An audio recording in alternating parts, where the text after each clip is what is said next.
The Second Crusade, which took place from 1147 to 1149, was a military campaign launched by European Christians to regain control of the Holy Land from Muslim forces. The crusade was launched after the fall of the County of Edessa, one of the 4 Crusader states in the Levant, to the Muslim ruler Zengi. The fall of Edessa was a significant blow to the Crusader states, and it prompted the Pope to call for a new crusade to recapture the city and expand Christian territories in the region. Origins of the Second Crusade. The First Crusade had been successful in capturing Jerusalem and establishing several Crusader states in the Levant. However, by the mid-12th century, the Muslim forces had begun to regroup and recapture lost territories.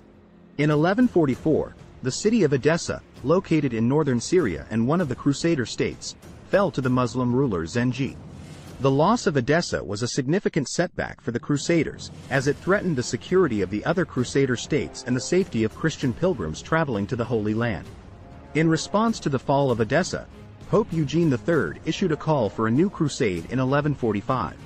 The Pope called on the rulers of Europe to take up the cross and launch a new campaign to recapture the city and expand Christian territories in the region.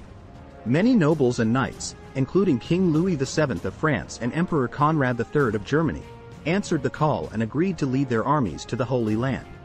The campaign. The Crusaders began their campaign in 1147, with King Louis VII leading the French army and Emperor Conrad III leading the German army. The two armies traveled separately to the Holy Land, with the French army traveling by sea and the German army traveling overland through Hungary and Byzantium. The French army landed in the port city of Antioch in October 1147, where they were met by the forces of the local Christian prince, Raymond of Poitiers. Raymond had hoped to use the French army to help him regain control of his lands, but King Louis had other plans. Louis decided to march his army to Jerusalem, despite the fact that his army was ill-prepared and lacked supplies. The French army quickly encountered difficulties on their march to Jerusalem. The hot and dry climate of the region, coupled with a lack of supplies, caused many of the soldiers and horses to die from dehydration and exhaustion. The army also had to contend with Muslim forces that harassed their march, making it difficult for them to make progress. The German army, led by Emperor Conrad III, had a similarly difficult journey. They faced many obstacles on their march, including harsh terrain, hostile locals, and Muslim forces that attacked their army. The German army eventually arrived in Antioch, where they joined forces with the French army.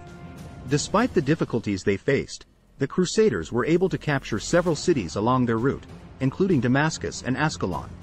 However, their victories were short-lived, as Muslim forces quickly recaptured these cities. The failure of the Second Crusade.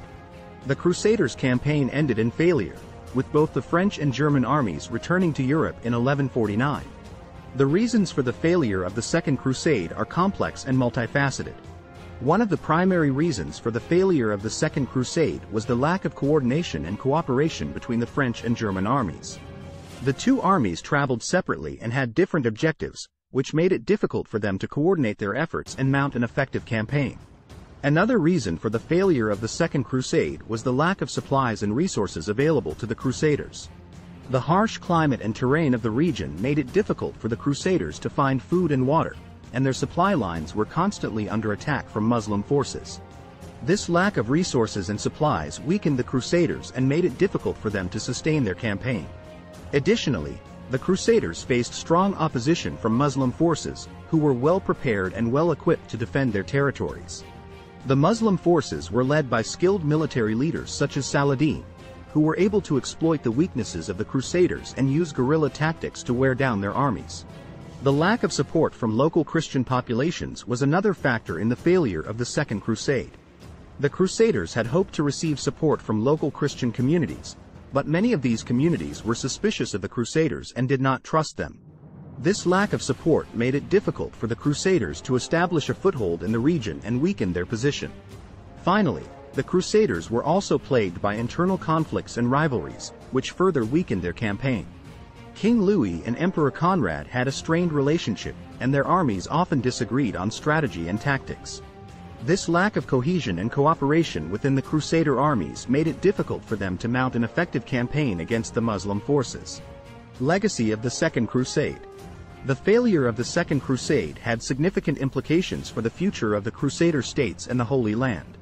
The Crusader states remained vulnerable to Muslim attacks, and their territories continued to shrink over the following decades. The failure of the Second Crusade also undermined the credibility of the Crusades and weakened the authority of the Pope and the Church. Despite its failure, the Second Crusade did have some lasting effects. It helped to increase trade and cultural exchange between Europe and the Muslim world, and it introduced Europeans to new technologies and ideas. The Crusaders also brought back with them new knowledge and ideas about medicine, science, and astronomy, which helped to fuel the intellectual and cultural revival of Europe in the following centuries.